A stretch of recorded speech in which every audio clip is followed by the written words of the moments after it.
All right, we're here at Carta Magica's Treasure Cup in February 5th, 2023. We just finished round one of Top Cut.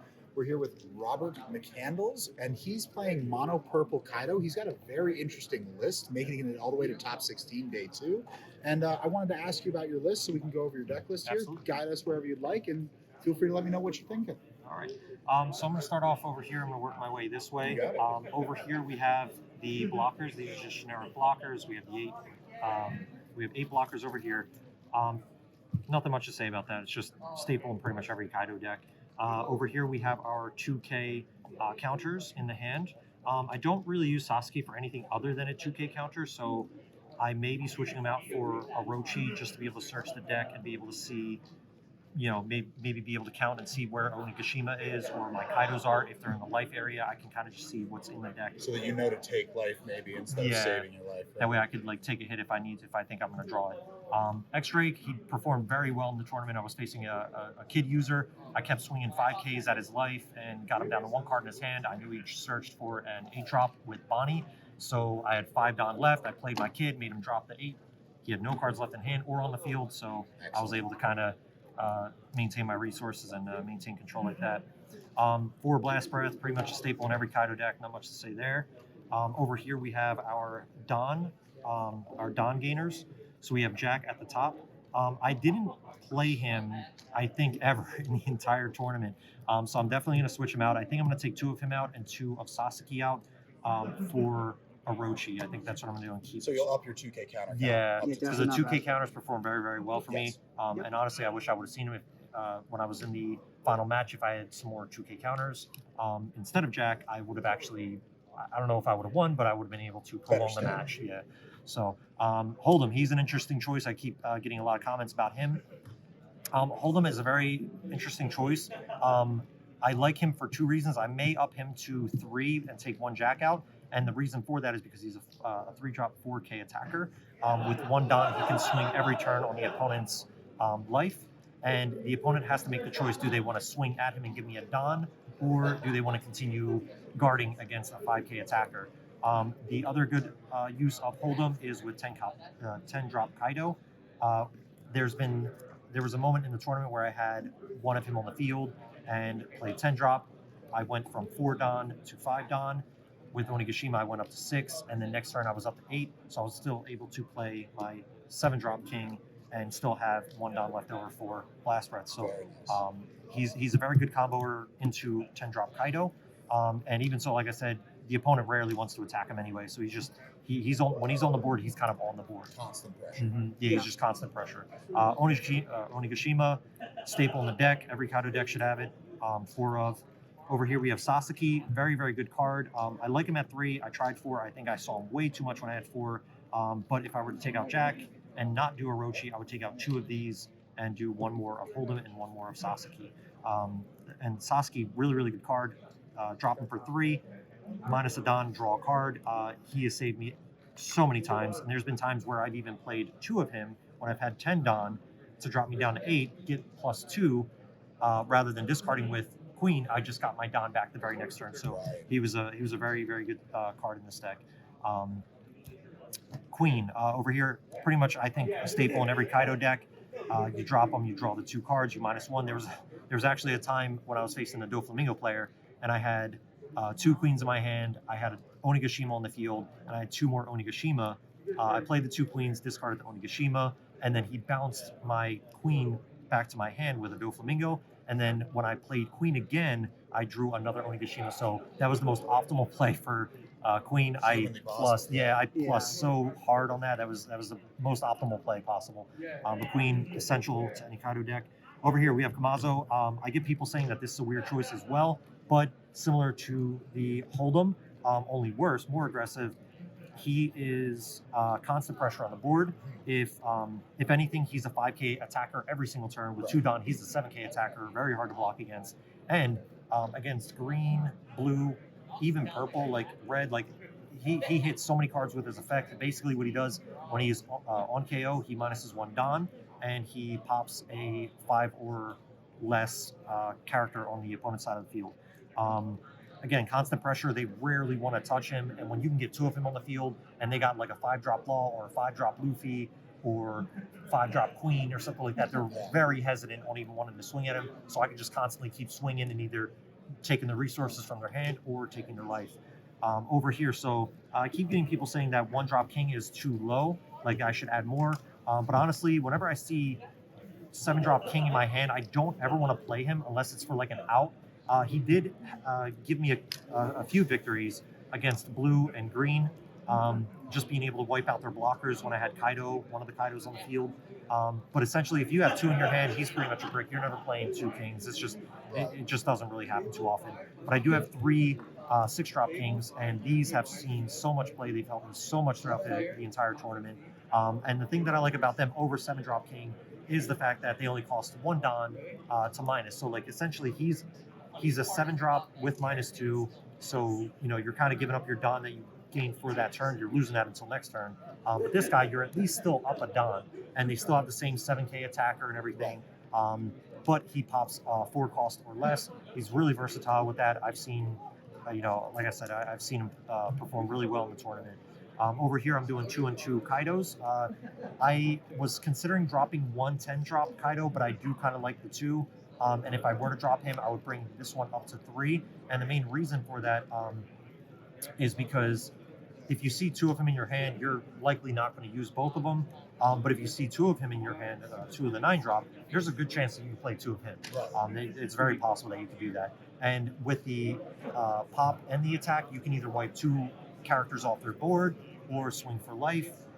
With 10-drop, you're kind of risking your life at that point, especially if you're playing against Kid. They got 2 swings on you in the next turn. You got to have at least 2 life to be able to survive that turn. But if you have 2 life and you're playing against Kid, play the 10-drop, and now you got board advantage on your next turn because there's no way they're really getting over him.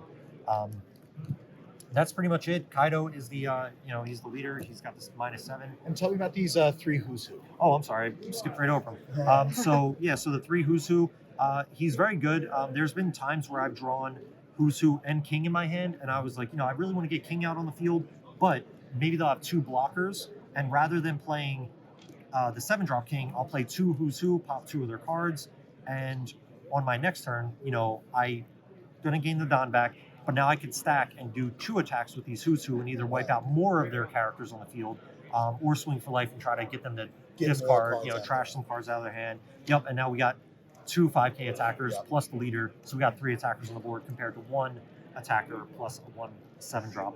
That's a common theme for your deck I'm noticing in general between Kamazo, Who's Who, Sasuke, Hold'em, Jack. Mm-hmm. You're really, and I watched you play in that last round. Yeah. You really emphasize many little swings to kind of resource drain an opponent. Yeah, that's the theme of the deck. It's to resource drain them, and that's why I want to up my 2K counters because they're trying to also do the same thing. Usually when they see the game I'm playing, they usually are trying to swing for 5, 6, maybe 7K occasionally, but it doesn't happen often. Like they usually see my setup, and they usually swing for 6K, and that's why the 2K blockers are good, and that's why I potentially want to up it to 10 rather than just 8. I think that makes sense. But that's the theme of the deck. It's just resource drain. I want to get cards out of your hand. I want to get characters off your field by either Kamazo, Who's Who, the Kings, or the Kaidos. And if I'm not getting cards off your field with Kamazo and Hold'em, now I'm swinging and I'm putting that constant pressure. You don't even want to swing at them. You just want to try to swing for life. And again, that rolls right. It's a full circle. It just comes right back around. I'm dropping the 2K counters to kind of protect my life while I'm putting that constant pressure on you. Yep. So The thing I say, it's the most unique Kaido list I've probably ever seen. Never seen a Kaido list quite Ever? like this, Yeah. and that's really exciting because Kaido in particular is known for being the least unique deck of all of the available decks, and you're I completely get flipping that. the formula and topping with it, bringing it to top Yeah. 16, which is absolutely incredible. Yeah, no, definitely congratulations too on your victory and everything. Thank and you. Thank you for guys. coming and showing us your list and everything. I Of appreciate it. course. What Thank you would guys you for having say me. was your worst matchup of the day?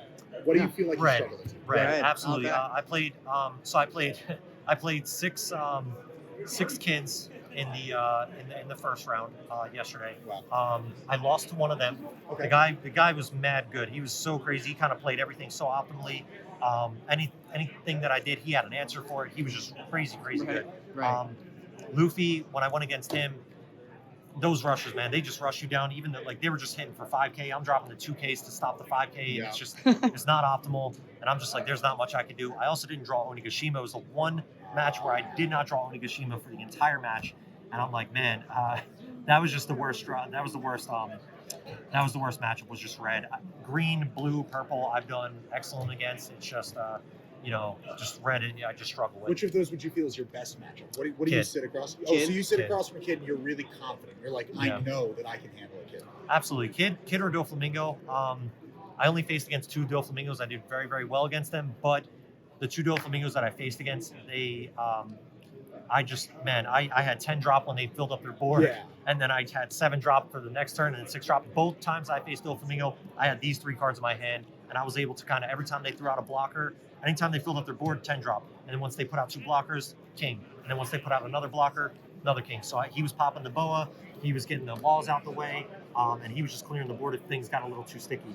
If they had, there was one guy that I played who had 2 8-drop kids and a 7-drop kid on the board, and I just played my 10-drop, got him out the field. He really wasn't even considering. Yeah. He was just loading his board. I had exactly. So I had 2 life left. I'm like, yeah, I'm this is a free board wipe. And then on my turn, I'm just going to minus the 7 Don for my leader ability, and then I'm just going to swing for game essentially. And if they had 3 life, it was still a good chance that I could attach 7 Don to him, swing for 12, bring that down to 2, swing for 12 with him, bring it down to 1, minus the 7, and then take those other 3 and then throw it on another character if they don't have any cards in the hand, or if they're a little limited on resources, and just swing for game. Or swing for the 8K and then for the 12K. It just really depends. It really depends on what I'm doing. But How would you feel if you're playing a game and you're missing that Onigashima? How are you feeling? Your chances of winning? so, like I said, I've drawn Onigashima in my starting hand, or on the very next draw, or like the very next prize draw, or life draw. I didn't really not see Onigashima this time. The one time that I didn't was against red, and that was just a disaster. And It's you a already bad say that's your matchup. worst Yeah. matchup. Yeah. So right there, I was just kind of like, I'm gonna do my best. I don't know what I'm expecting, but I'm gonna for sure try my best. But it's a bad matchup. I don't have Onigashima. If I don't see it, it's kind of scary. I'm not gonna lie. It's kind of scary if I don't see it. But that's why I also threw Jack in here. I did have Ulti in here. Didn't really like her because she rested the Don. Yeah. I kind of preferred him because if I, he's good if I do have an extra Onigashima, or maybe I have an extra king in my hand, or maybe I'm not playing the 7 drop, because it does happen. I can at least have him as be like a, like a fake Onigashima, like a temporary Yes, Onigashima, exactly. and then he's a 4K attacker next turn, so he's putting the pressure on there, Yeah, it's definitely scary if I'm not getting Onigashima. Right. Well, thank you so much for telling us about your deck. It's Yeah. absolutely awesome. Congrats again on top 16, man. Thank Do you, you have guys. any Awesome final job. thoughts? No, man. I think one final thought that I do have is just kind of play around with your cards. If you're going locals, don't take it too seriously at first. That's kind of how I came up with this deck, because I threw kind of Kamazo and Hold'em in here kind of as Joe characters. They were 4 and 4. And as I was playing the locals, I kind of whittled him down to 2 because I saw him like, man, I don't really like seeing too many of them in the hand, but I do like to see him every now and then. Mhm. But try different things out. Like I said, there's many different combos. Like I want to try that Orochi combo where you just kind of play them and search your deck to see what's in your life area. Kind of take a guess at that. But there's a bunch of different variations of Kaido that you can play outside of the normal. Just try to get Kaido out and the Kings out as soon as possible. You can for sure put more pressure with Who's Who and Kamazo, Hold'em, with just different character cards in general.